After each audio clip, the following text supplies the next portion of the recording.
మర్రి జనార్దన్ రెడ్డి ఇంట్లో ఉన్నాం. ప్రస్తుతం చూసుకున్నట్టయితే ఇక్కడ పోలీసులు ఉదయం నుండి కూడా సోదాలు నిర్వహిస్తున్నారు. అలాగే దీనికి సంబంధించి కూడా మర్రి జనార్దన్ రెడ్డికి సంబంధించి కూడా అలాగే రవీందర్ రావు ఇంట్లో లేని సమయంలో కూడా ఈ యొక్క దాడి జరిగిందని చెప్పేసి వాళ్ళు చెప్తా ఉన్నారు. అలాగే సెక్యూరిటీకి సంబంధించి కూడా భయపెట్టి వారిని భయపెట్టి కూడా లోపలికి చొరబడి పూర్తిగా సోదాలు చేసినటువంటి పరిస్థితి. మొత్తం మీద కూడా చూసుకున్నట్టయితే మర్రి జనార్దన్ రెడ్డి ఇంటి చుట్టూ కూడా చూసుకున్నట్టయితే దాదాపుగా 100 మీటర్ల పైగా కూడా దాదాపు 300 మంది పోలీసులతో పహారా కాసారు. అలాగే దీనికి సంబంధించి కూడా పోలీసులు లోపలికి అనుమతించలేదు. దాదాపు మీడియాను కూడా అనుమతించలేదు. లాస్ట్కి కూడా కొంచెం తోపులాట జరిగింది. అలాగే దీనికి సంబంధించి కూడా కార్యకర్తలు పెద్ద ఎత్తున చేరుకున్నారు. ప్రస్తుతం మనతో పాటు రవీంద్రరావు గారు ఉన్నారు. వారితో మాట్లాడే సార్, చెప్పండి, అసలు ఏం జరిగింది, అసలు ఇక్కడ పరిస్థితి ఎలా ఉంది, అసలు ఇక్కడ పోలీసులు ఏమన్నారు, అసలు దాడి ఎందుకు జరిగింది?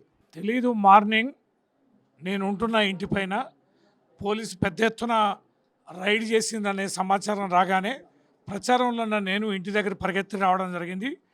మర్రి జనార్దన్ రెడ్డి గారు గతంలో ఉన్న ఇల్లు ఇది కూకట్పల్లి నియోజకవర్గ పరిధిలో ఉంది. ఇక్కడ గత కొద్ది రోజుల నుంచి నేను వారి అనుమతితో ఉంటున్నా.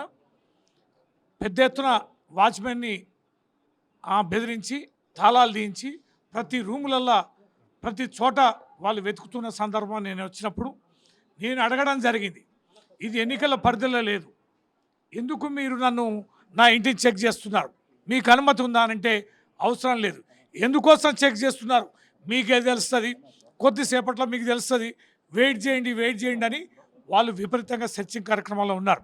నాకు అర్థమైంది, అక్కడ డబ్బు దొరికితే ఓకే, దొరకకపోతే ఏమైనా పెట్టి కేసులో ఇరికించాలనే ప్రయత్నం పోలీసు వారు చేశారనేది చాలా స్పష్టంగా అర్థమవుతుంది. అందుకనే వెంటనే మా నాయకులను పిలిపించుకొని ఎప్పటికప్పుడు మీడియా వాళ్ళని కూడా పిలిపించుకొని మేము వారి సమక్షంలో సెర్చింగ్ మేము చేయడం జరిగింది. అది విఫలమైంది. లేకపోతే ఈరోజు ఈ రేవంత్ రెడ్డి చేసిన కుట్రలు ఎంత తీవ్రంగా ఉన్నాయనేది యావత్ సమాజానికి కూడా తెలిసే పరిస్థితి ఉంది. నిన్నటి నుంచి అన్ని బూతులలో మా బూత్ కమిటీ కన్వీనర్లను, ఏజెంట్లను, లీడర్లను పోలీసు వాళ్ళు బెదిరించడం, ఇళ్లకు పోవడం, మీరు పార్టీలో పనిచేద్దని, ఎన్నికల్లో పనిచేద్దని బెదిరిస్తున్న తీరు ఇవాళ ఏకంగా లెజిస్లేటర్స్ అయిన మాపైనే దాడికి ప్రయత్నం చేయడం అనేది చాలా తీవ్ర పరిణామం. ఈ ఎన్నికల్లో ఓటమి అనేది చవి చూడబోతున్న రేవంత్ రెడ్డి ఏ స్థాయిలైనా గెలిచి తీరాలి, ఎన్ని ప్రయత్నాలైనా చేయండి అని నిన్న ఇన్ఛార్జీలు మంత్రులతో చెప్పిన ఫలితమే ఈ ప్రక్రియ అనేది అర్థమవుతుంది. సర్చ్ వారెంట్ ఏమైనా చూపించారు మీకు దీనికి సంబంధించి? సర్చ్ వారెంట్ లేదు, ఏ రకమైనటువంటి ఆధారం కూడా వాళ్ళ దగ్గర లేదు. ఎందుకు చేస్తున్నారంటే కూడా మీకే తెలుస్తుంది కాసేపు ఆగండి, మీకే తెలుస్తుంది కాసేపు ఆగండి అన్నారు తప్ప మేము ఫలాని రీజన్ మీద, ఫలాని ఆరోపణ మీద, ఫలాని కంప్లైంట్ మీద మీ ఇంటి మీదకి వచ్చినామనే విషయం కూడా మా దృష్టికి తీసుకురాలే. ఎన్నికలకు సంబంధించినటువంటి అధికారులు కూడా మీ ఇంట్లో ఉన్నారు. ప్రస్తుతం వారేమంటున్నారు మీతో? వారేదో రాసుకుంటున్నారు. చాలాసేపు గంటల కొద్దీ చేస్తాను, గంటల కొద్దీ రాస్తాను. మా నాయకులందరూ ఈడు ఉండాలి. వాళ్ళు ఎలక్షన్లో బూత్లలో పైసలు పంచుతారు. ఏ డివిజన్ అయినా పోండి, ఏ బూత్లోనైనా చూడండి, 200 నుంచి 300 మంది పెద్ద ఎత్తున పొద్దున కాంగ్రెస్ వాళ్ళు దిగారు. వాళ్ళు ఇంటింటికి డబ్బులు పంచుతారు. ఆ డబ్బులు పంపించే ప్రక్రియకి మేము అడ్డంకి కాకూడదని ఈ రకంగా చేస్తూ మా నాయకులందరూ కూడా దిగ్బంధం చేసి కాలయాపన పోలీసు వాళ్ళు చేస్తారు. మేము ఒకవేళ వెళ్ళినామనుకోండి, మా ఇంట్లో ఇంకోటి ఏమో దొరికిందని పెడతారు.